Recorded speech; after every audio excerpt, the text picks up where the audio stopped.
Thank you all so much for joining us tonight for this watch party from the comfort of our own homes. I'm assuming most of us are home.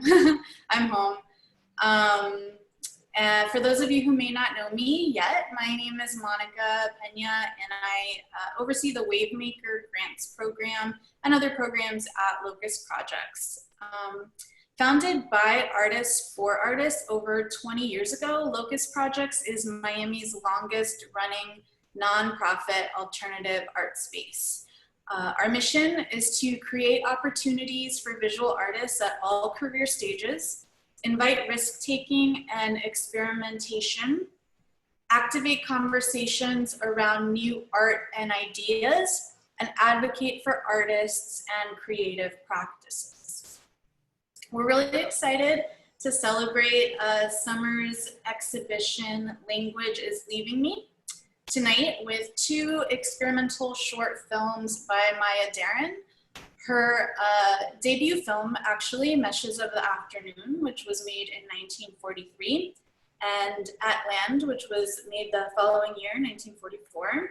The films will be followed by a conversation with Summer and Andrea Rodriguez of a local organization that I hope you're all familiar with, and if you're not, you will certainly be tonight, FemPower. For those of you who may not be familiar yet, Maya Deren is one of the most influential figures in avant-garde cinema. She was making really interesting, compelling work at a time when there were not very many women filmmakers at all. Her filmmaking drew from various disciplines. And in the films tonight, you'll see the influence from her background as a choreographer, as a dancer, as a poet, as a writer, photographer, and how that all kind of came together in this medium of film where there was a lot of room for integration and experimentation. At the end of the program, we'll get to talk a little bit more about the films with Summer and Andrea. And as I mentioned, Andrea is here tonight on behalf of FemPower. She'll talk to you a little bit more about this, but we do encourage you to make a donation tonight. FemPower is an organization of queer culture shifters creating a radical feminist awakening in Miami. And Andrea will talk to you a little bit more about how you can donate to their community bail fund, which has been doing a lot of really amazing work lately, and other ways that you can support them. Summer's show, Language is Leaving Me, is on view at Locust Projects by appointment until Saturday, August 15th. So after tonight, please check out our website, locustprojects.org, or our Instagram at Locust Projects, and you can see how to make an appointment to see Summer's show. I also encourage you to follow us on Instagram if you're not doing so already, and just keep up with other exhibitions and programming that might be of interest to you. Right now, we have by appointment exhibitions on site and then also virtual programs in response to our collective COVID situation. I'll type our website and our Instagram in the chat window just so you have them handy. And without further ado, I think that's all I have to say. I'm gonna go ahead and give the floor to Summer. And you tell us a little bit more about your show and tonight's program. Yeah, give me just a second. I'm going to pull up my video and drop it in the chat too so that people can see it for those who haven't been able to make it to the show. Awesome. So yeah, there is a video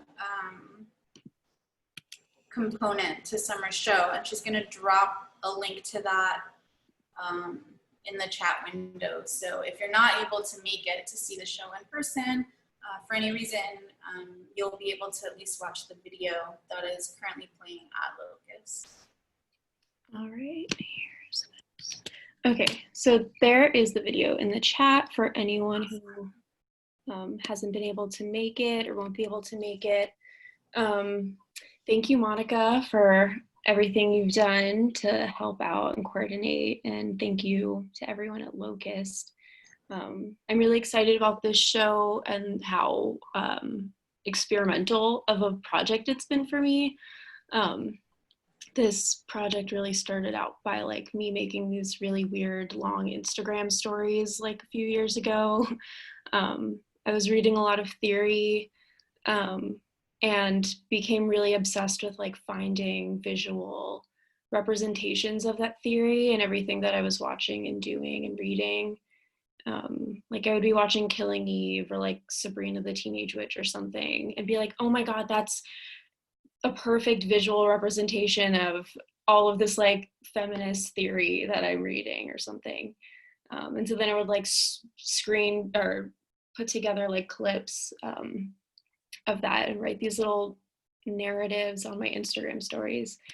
So this sort of blossomed out of that project that I really was just trying to find a way to like expand or turn into something else. So this is really exciting. Language is Leaving Me, the title is taken from an Annie Lennox song. And the show is thinking sort of a lot about different languages, not only like verbal, but gestural, structural, and how they kind of like move through the body, and we can like perpetuate these different systems and structures from patriarchy and capitalism and racism and all of these things unintentionally, and how to find them within ourselves and maybe like reject that or learn how to let go of that and release that. So yeah, so the video kind of takes a lot of found footage from different films, Death Becomes Her, and Annihilation, another really great movie that came out a couple years ago, and then a few like music videos from Alanis Morissette. And then all of the text is just repurposed from karaoke videos. So yeah, and then there's a dentist chair and a go-go dancing stage, and the dentist chair also has its own whole long backstory of just like my personal trauma with dentists, and that kind of just like representing the site of losing your ability to speak or express yourself, and have this like person who seemingly has an authority over your body tell you, I had a dentist tell me that I had very unfortunate teeth, and I became really hung up on that. And I thought it was hilarious, and I would tell jokes about it all the time until I realized, oh, this is just hurting me. I'm carrying this in my body, and it's making things worse for myself. So that is how all of these different things came together. So yeah, in thinking about all of that, I kind of wanted to show these different films by Maya Deren, because I feel like, I mean, yeah, she is so influential, and both of these short films are really great representations of these kind of like portals or other dimensions of existing without having this language for what you're experiencing. And so I want to talk a little bit more about that, and then hear how other people can read into them, because there's so many different ways you can read them. So yeah, I'm excited about that, and I'm excited to have Andrea here to talk about Femme Power and the work that they do. I think it's really important to me to be able to use this platform to uplift their platform, which is they have a community bail fund that helps bail out trans and queer Black femmes and help them get back on their feet, transition into like getting a job and finding stable housing. So Andrea is going to talk a little bit more about that and give some context, and I really encourage you all to donate whatever you can. And yeah, I'm happy to answer any questions or just like have this dialogue about any or all of these things. I will also low-key plug my other project, which is the Queer Theory Library that I just got the Wavemaker grant for, which is really exciting. As I mentioned, I love reading theory and finding like visual representations or applications of it in everyday life, and finding out different ways to really apply them to life, like in thinking of how like theory really expands your way of perceiving reality in life. Like, how can we really find that ways to apply that to the ways that we live? So yeah, I'm going to pass it over to Andrea now, and she can introduce FemPower and their work and their bail fund. Hey everyone, I'm so excited to see people from FemPower on this call. If you guys want to say anything, let me know, and you can because you do the work with me. She, her, by the way, the pronouns. So we started our bailouts last year. Actually, maybe some of you followed us. We modeled it after SONG, which is Southerners on New Ground, and National Bailout. And what they do every year is that they bail out mothers before Mother's Day. And so I think we gathered in February or March, and we're like, okay, well, let's do this. And let's just try to model our bailouts after them. And so we did start from the bottom up, and we started creating events for people to come in at bars. We would do happy hours.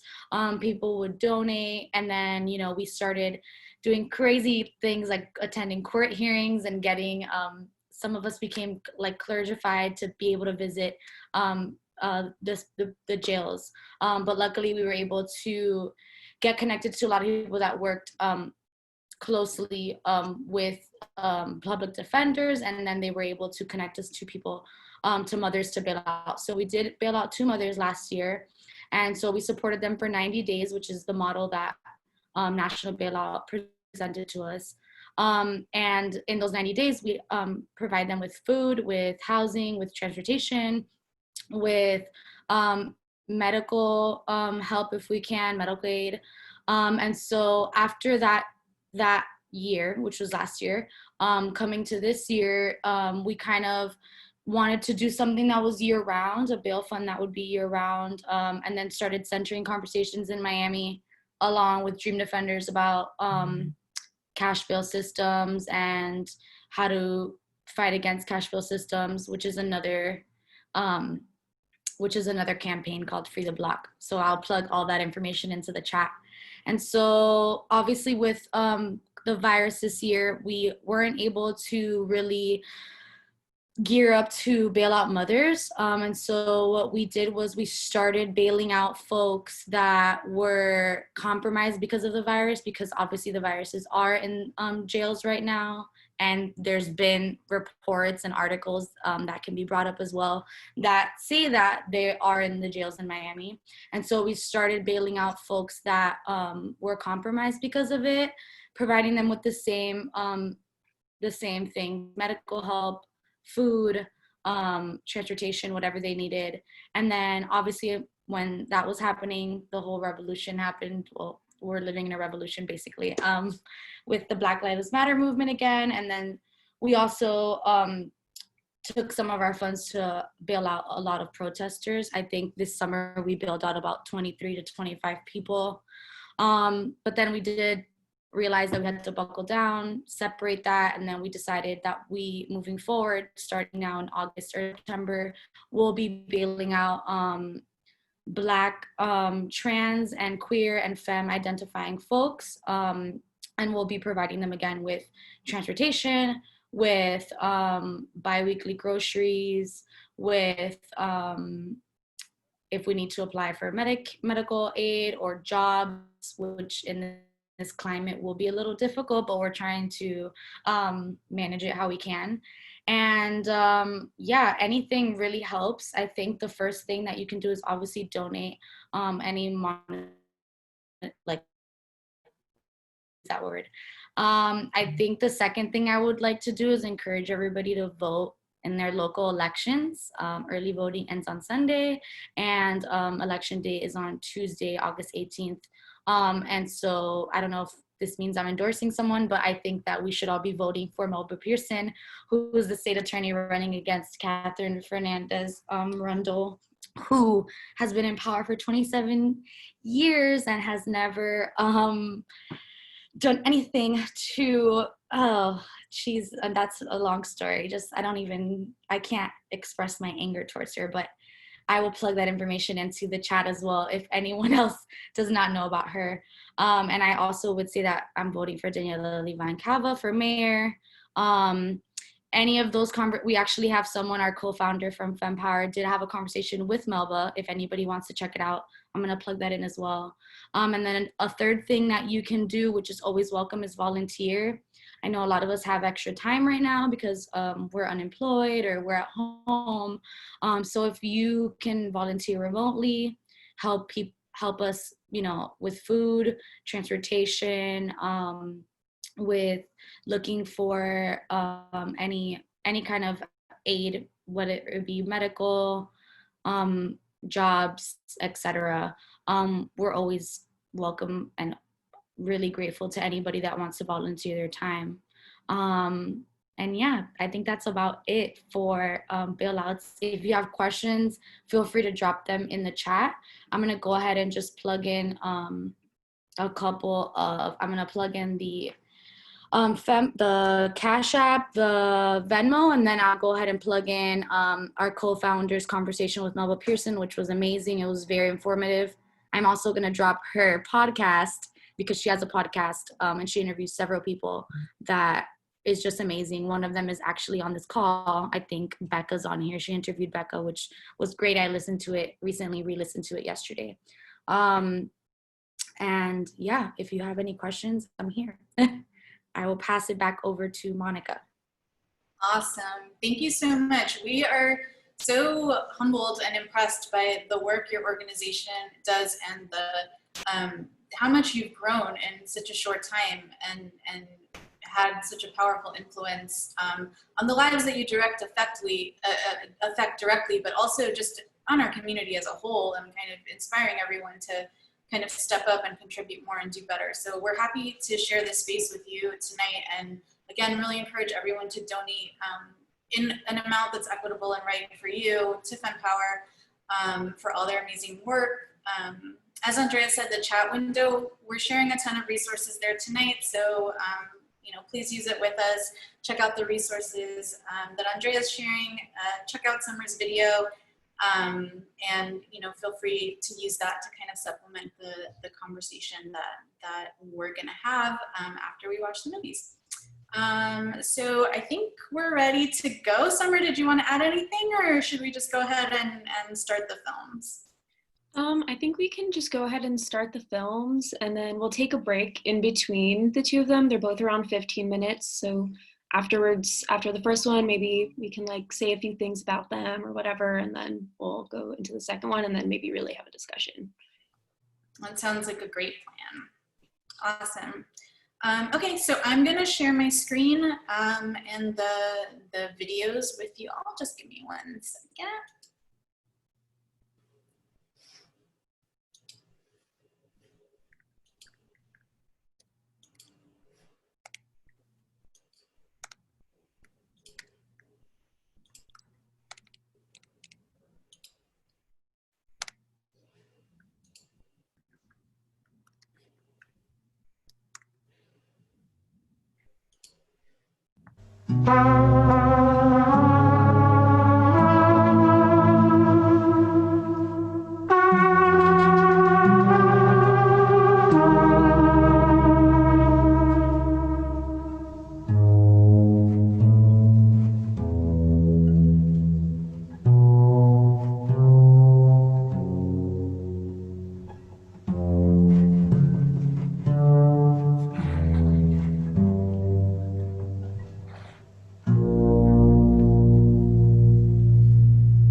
Never get tired of watching that. I was gonna say it's funny because I've loved this video for years and years, and I didn't rewatch it again until maybe like a few weeks ago, and had like such a different reading. And it's funny because like every time you watch it, you can have a different reading. But now that I'm kind of like associating these different concepts about like time and reality and feminism to it, I have like a whole different appreciation for it. Yeah, I look forward to talking about it more at the end for sure. We're just going to take a couple of minutes if folks want to stretch or refill their cups. We'll just give it a minute or two and then jump right into the next film. I'm actually going to do that.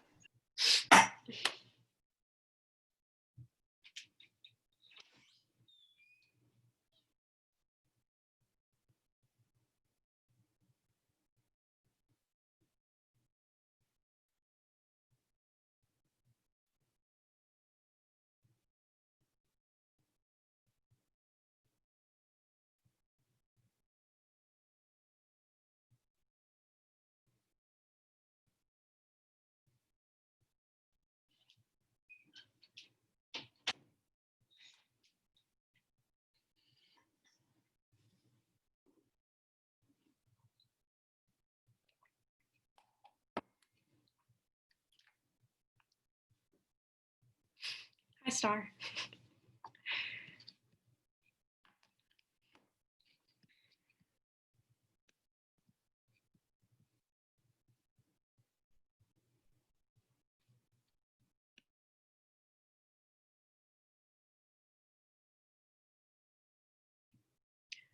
While we're in this little quiet moment, I don't even know who's here because it's only one other person with their video on, but I'm going to say thank you all for coming and thank you for being here. I'm excited to watch this next Maya Deren film. It's actually my favorite one. It's not even her most famous one, but it's my favorite one. I don't know who's here. I don't even know if I'm talking.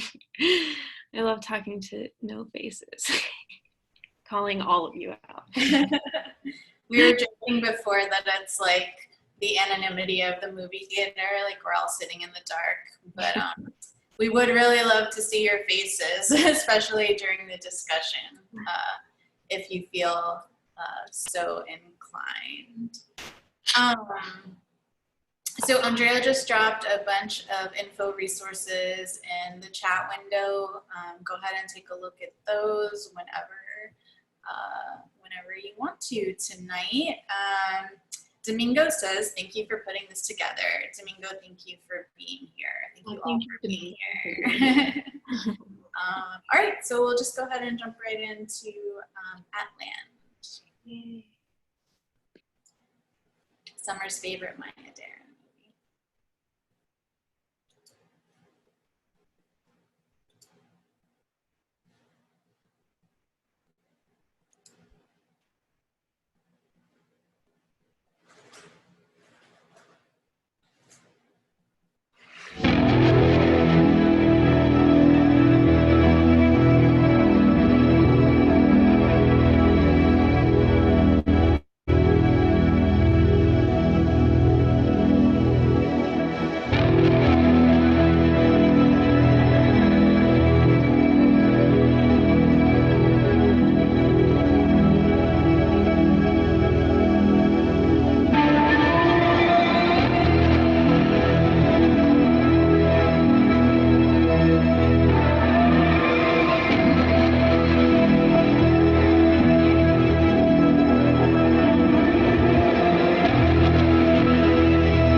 Wonderful. Summer, so Maya Deren's films are silent, and you know, as was common with silent films, they would often be screened with live accompaniment. So these two films that we just saw, these were people's scores that they added to her visuals, which I think is really cool and a testament to how enduring her films have been, that they continue to be compelling, they continue to be screened, people continue to engage with them. Obviously, you as a young artist are so intrigued and influenced by her work. So I think that's really powerful and interesting. Just a really easy question. I'm going to kick things off with a couple of questions and then we'll turn it to the audience. Just a really easy question. Why these two films? What do you love about them? How have they influenced you? Did they influence your current exhibition? Just tell us a little bit more about your connection. With these films. Yeah, totally. I think very unintentionally, I think they've influenced this exhibition. I don't think I was like actively thinking about that, but now in watching them back again, I see it so clearly. It's insane. I mean, I really love what both of them do with time and like multiple timelines and multiple, like a fragmented self sort of. And I think, you know, I see how I kind of like loved watching them back to back like that, and sort of seeing how in how I'm reading Meshes of the Afternoon, you see kind of this like really cyclical process that almost feels like I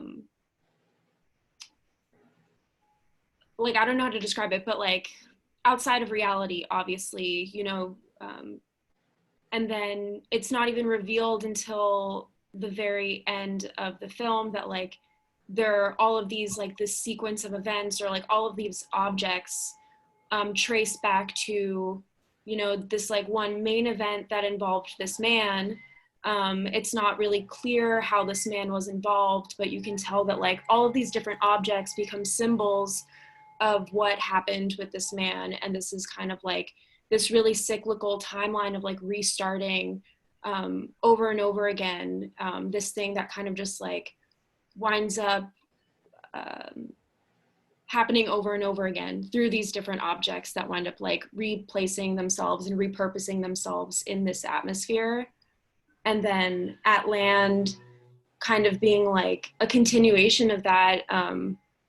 We see this like really natural environment versus this like social orchestrated environment that she's in and moving through and is like really conflicted or restrained in, and then like is led into this building with this man that she seems to have this like really like tense standoff with in that eyesight. And like I love reading how like that man is like built into the building, like all of the furniture is covered in these sheets and he's covered in these sheets, so like that sort of translates him as like part of this building, so he's like part of this thing that she's kind of like struggling against.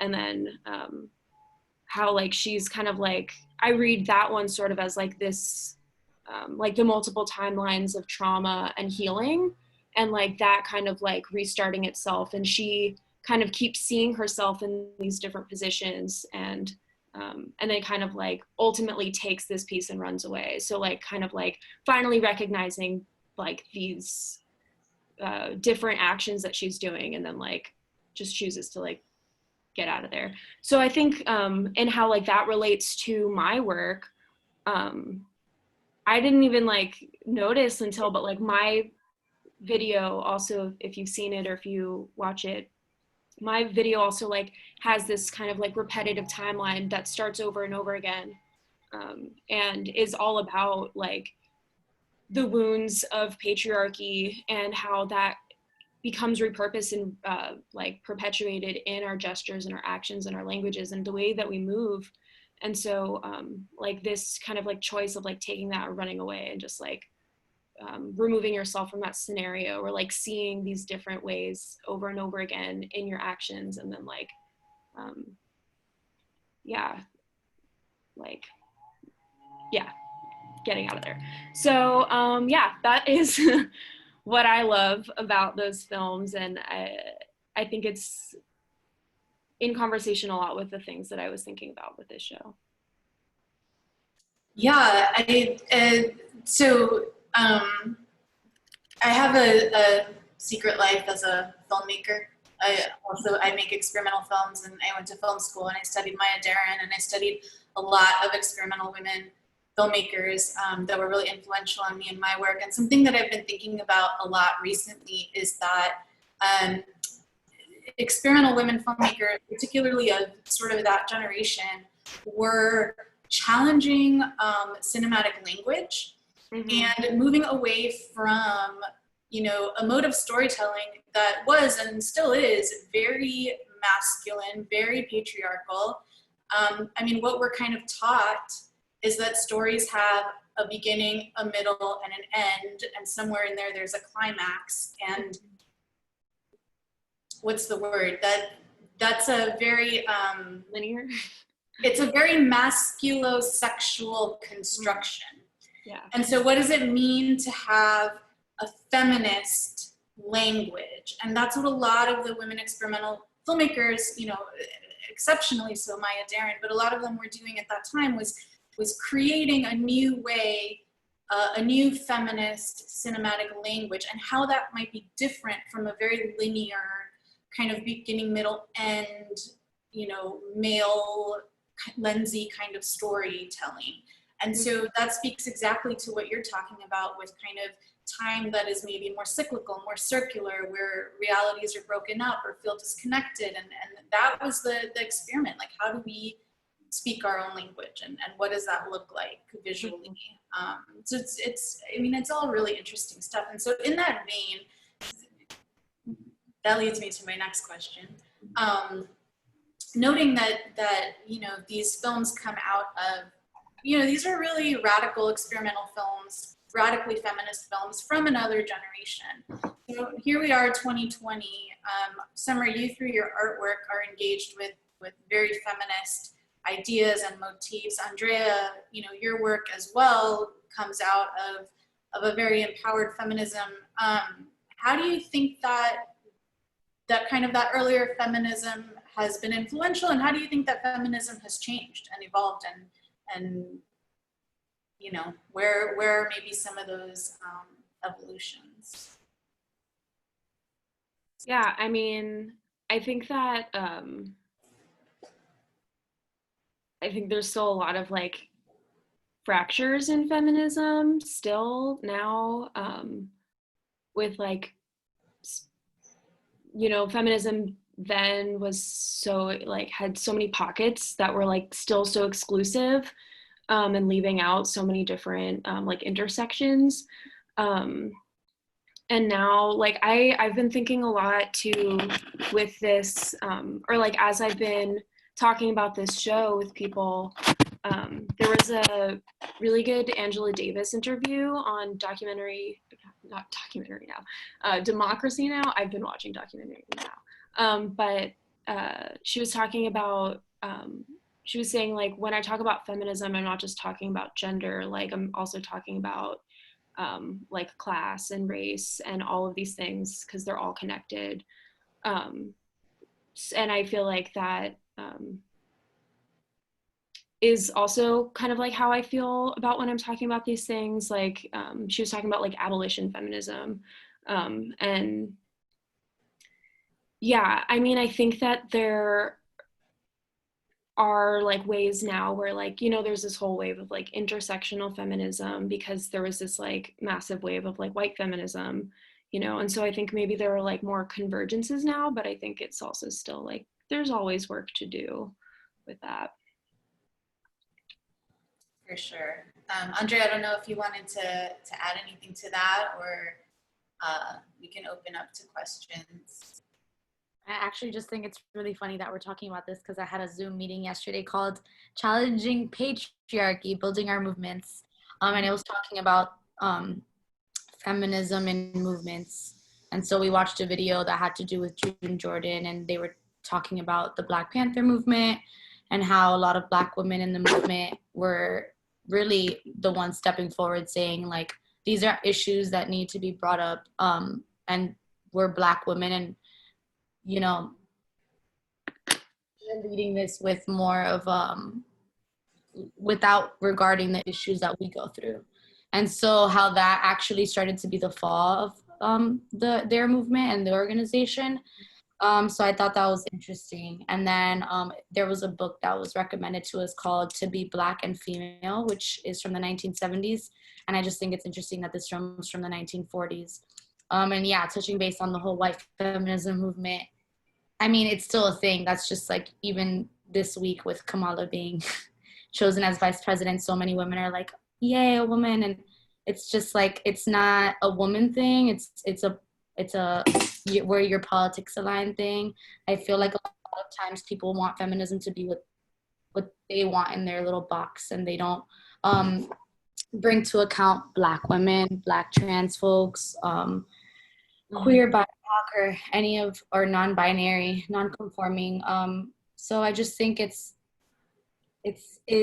come some way, but I don't think it's come far long enough to be in 2020 and have the same conversations that we're still trying to have with people. Mm-hmm. But that's just me. No, I think it's you and a lot of people, you know. I think it's you and a lot of people who feel that way and who are steering the conversation in you know, more progressive directions, more inclusive directions, for sure. Okay, I don't know if, you know, Summer, if there's anything you want to add. If anybody watching wants to ask a question, you're free to turn on your video or put it in the chat window if you're feeling shy, and I can read it for you either way. But, you know, there's a nice enough sized group here that we can just keep it pretty casual. So I'm going to go ahead and just open up the floor to y'all. Yeah, if anyone has anything to say about that, or like about the films, I could ramble about them for a long time, probably. Hi. I'm trying to get to a point where I could be on screen because you guys were asking people to come on. And yeah, I haven't seen it in a long time, and I think it's still just as intense and sort of disorienting. You know, feels very in line with sort of surrealist work. You know, like, I think it's Man Ray that did that really short video where there's like an eye that gets like cut into. So, but I think it's more about her agency. Like, yes, the men come on, but they're peripheral, and it's really her that's destroying herself. You know? So in that sense, she has agency over herself. She's fighting with herself and, you know, sort of annihilating herself, or maybe like trying to shed those things that come along with her situation. But to me, it's very psychological, you know, very much about her and versions of herself. Yeah, I think I didn't know this until today, but her father was a psychologist too, so that like adds a lot of like layers of like, okay, so she was influenced by psychology like from the very beginning. Yeah, that makes sense. So she would have been thinking about, you know, psychoanalysis and about the id and the ego. Yeah, I think I'm like, you know, making this choice of reading it in this way of like, I'm sort of like projecting my own reading of like this like feminist queer experience onto it, because I think like, why not? Well, Yeah. that's what your mindset is. I mean, that's the whole point, right? Is that, you know, when you're thinking something, you're viewing it through your lens and through your subjectivity. And so right now, your mind is in all these things that you've been looking at recently and cutting up and analyzing, you know, so it makes sense that you're reading right now, which is related to the things you've been looking at. Yeah. And if you watch it in another 10 years, yeah, you know, and I'm reading like a different book then. I mean, I think it was also pretty early to be doing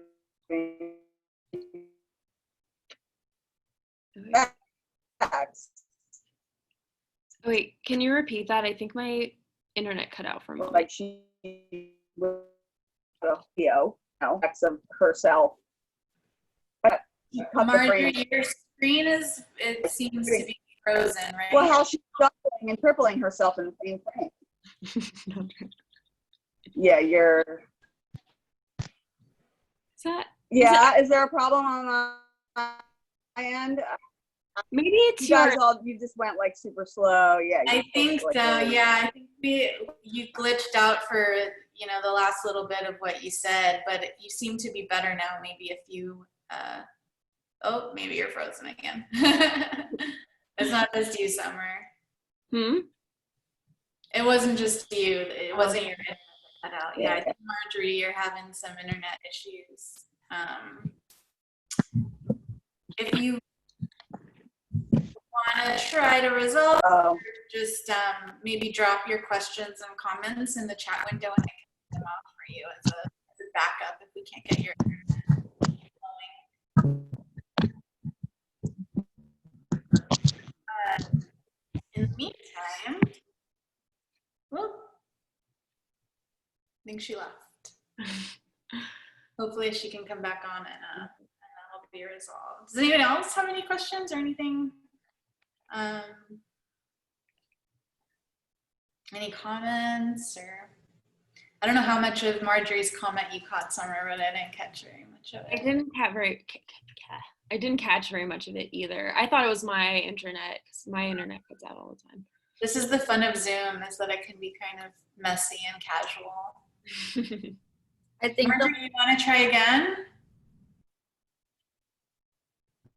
I'm back on. Now you guys all just came back on. On my screen, I was okay, but Summer was really slowed down, like a film playing at like low speed. Marjorie, you're a little glitchy, but it's all right. Got cut off. So. Anyway, I think you got the last thing I was saying. Go on, talk amongst yourselves. Yeah, if you want to try and drop your comments in the chat, maybe then we can read them out loud and function that way.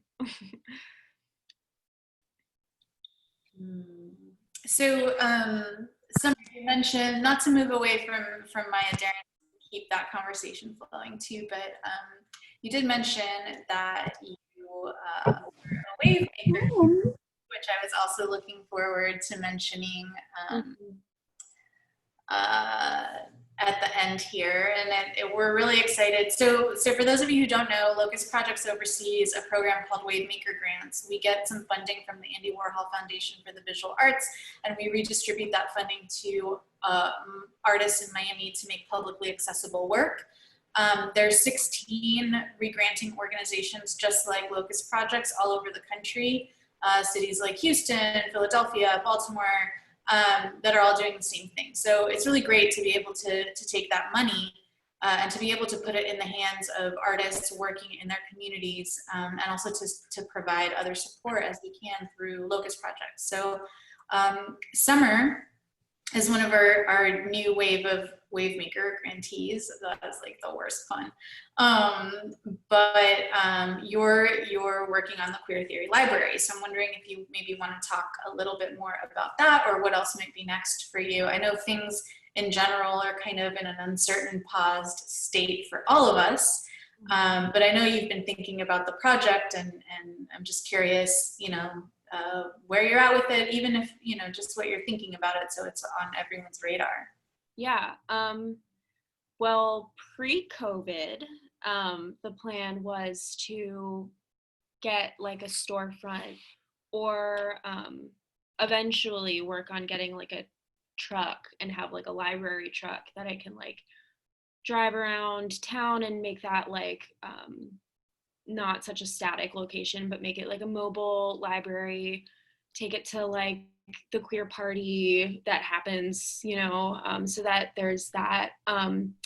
And then, have like a film screening like this, or a reading by a writer, workshops that would be hosted by activists, just to kind of just like engage theory again in these more like activated ways that we can think about like, okay, well, if we're gonna like think critically about our communities and what we feel that they're missing, and like what we need and what we want, how we can reshape our community to be like what we want it to be.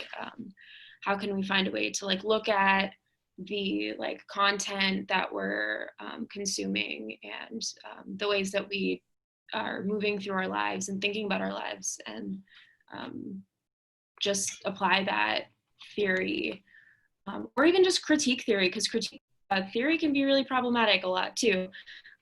So talk about that, and like why, some of these like moments in our histories are exclusive or problematic, or like need growth. So pre-COVID, the plan was to, make these spaces free and public, and make this programming free and public. Now, that we live in post-COVID times, I'm not entirely sure yet how to take this forward, because I think interacting in like real space, I think still feels really important to me. And then, we can always, have conversations about readings and have film screenings online and stuff, but I think there's something that feels really important to me about it being in physical space.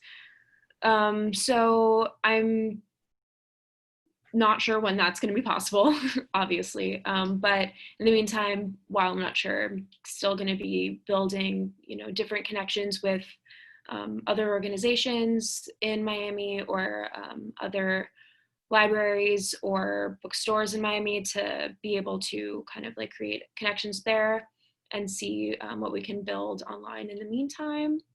I also, though, another sort of section to the library was going to be like an active archive, so that artists and writers and anyone local can donate their like work or their ephemera, just so we can have like a growing and real archive of our history and like our lives and our experiences here.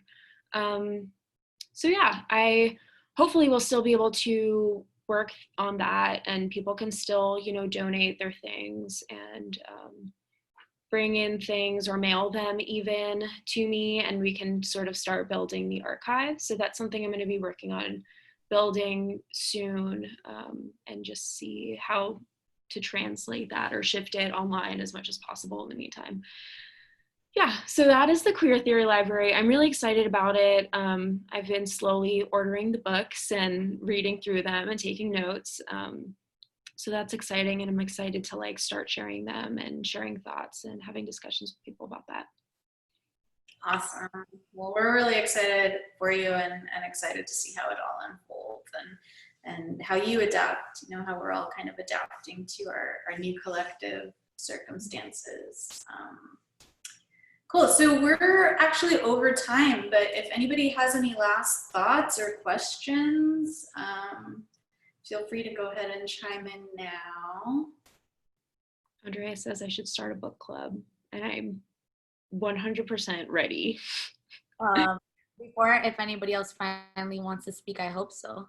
I just wanted to mention, and I'm encouraging you to do a book club, because funny enough, our last meeting for Fempire before this entire thing started was about our next steps of what we wanted to do. And obviously because of COVID, we did start the film club that I mentioned earlier that I think someone's on this call that is in book club. And so basically they provide links to a lot of Black films, historical Black films. We watch them, we talk about them, we watch them at the same time. Venus Roots, who I mentioned earlier, also has a book club, but it's mostly about abolition work and those kind of books. Mm-hmm. So because we weren't able to meet in spaces, we started to do things online. And so really in the book club, you read as much as you can. And then the meetings at the end of the month, you talk about it. Visual notes are taken. And I also know another friend of mine that's in Fempire that you've probably seen. She does a lot of work for Dream Defenders. She has her own Patreon now, and really it's not really just donating money to her. It's she provides all her artwork and like her processes to you now. Because we were talking about putting everyone's art like in a document, like how you said, and like being able to critique it ourselves and not look to institutions to critique for us, or like, you know, any kind of institution like school, museums, etc. And then yeah, so because of COVID, everybody did move that online. And then someone else on this call who can talk about it too if they want to. I don't know if they're gonna want to. Shelby lives in Broward, and she started like basically she writes poetry, so she has a page now. Oh, look at her, she just said she wants to speak on something. Yeah, she has a page now where she offers her readings and information on anything that needs to, like any mutual aid or anything about the elections. I think she started as well. So don't feel afraid to get out there and do it online, because I'm pretty sure everyone would want to be a part of what you just said, because so many people are doing that right now, and it's actually functioning a lot better. I think people are gearing towards doing a lot of things at home. Like I have my keyboard and my sewing machine, and I haven't done anything with it, but I should soon. So yeah, set up, and I'm gonna let Shelby go. Yeah, hi, Shelby. Hi. Yeah, nice to see you guys. This was really cool. I'm like, as Drea said, like a total nerd with books. So when it comes to film and everything, I'm like just totally, I don't know, uneducated, I guess. So this was like really interesting, and I felt like the emotional shift from it, which I've never expected to feel from a silent film. And I think a lot of that is because it's facilitated in a space where I feel like I can express and be like comfortable being uncomfortable, if that makes sense. Like, so that was really cool. And I'm really thankful for like this opportunity, because this was really cool. But yeah, to add on that is that one thing, as I've been doing a lot of work, as far as like my place within this revolution, so to say, is definitely like having a sense of community and a place where people can find resources by location. I think it's like awesome, all the websites that are coming out, but they can be very general and kind of takes away from the sole purpose of uniting with the community.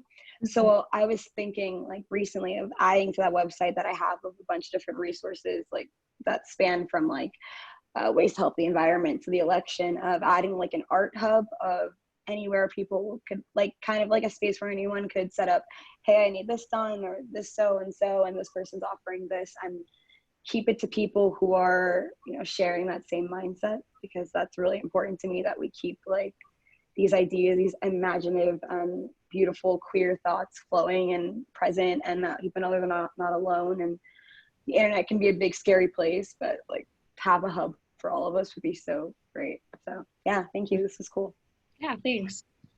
Thank you so much for joining and for doing that all with us, for sure. And I you know, I hear your point, Summer, that you know, you feel committed to this value of sharing space in person, and also I think Shelby, you're touching on this too. You know, it's a both and situation where I think that having virtual spaces now open up in a new way, it's bringing out a lot of people's creativity, and I think it also opens up access in a few different ways that we don't always have when things are in physical space, physical shared space together. So, you know, there are limitations, of course, that we're all navigating and things that we're kind of grieving, but I think there are also a lot of opportunities for creativity and adaptation, and that's what artists are best at. So, you know, I encourage everyone to embrace that as much as you can, because I think there are a lot of new opportunities coming up as well. Yeah, there definitely is that. I know I've been going to way more meetings and have been so much more involved in things since moving online. So yeah. Well, thank you everyone for coming, and thank you to those who have shared your thoughts. I'm really excited that we got to have this.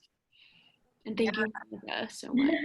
Thank you, Summer. Thank you, Andrea. Andrea. For sharing yourselves and your work so generously, and thank you everyone for joining and contributing your thoughts.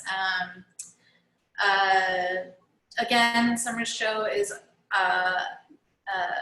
at Locust Projects by appointment until Saturday. So if you haven't seen it yet, I encourage you to go online, make an appointment, and check it out, because it's really cool. And I also will say that if you do go online and make an appointment, you can let me know when you make your appointment for it, and I'll come and try and meet you there too. That's awesome. Yeah, that's so generous of you. And again, you know, if you would please donate tonight to FemPower, the donation info is in the chat window, and also just follow them and stay connected, and answer the calls to support them, because they're doing really amazing work, not just for the people that they're serving, but also for our community as a whole, raising a lot of consciousness in our community, and I've really seen the impact and the influence of that. And we can always plug you into any other organizations. There's a lot in Miami, just like we're all saying, there's access to a lot of things now. So anything you want to do, I'm pretty sure we can plug you into anything. Awesome. Well, thank you all. Thank you all for sharing this space together. And have a great night. Stay in touch. Thank you. Thank you. I see all of these different comments in the chat. Thank you to all of you. Good night. Thank you so much for everything.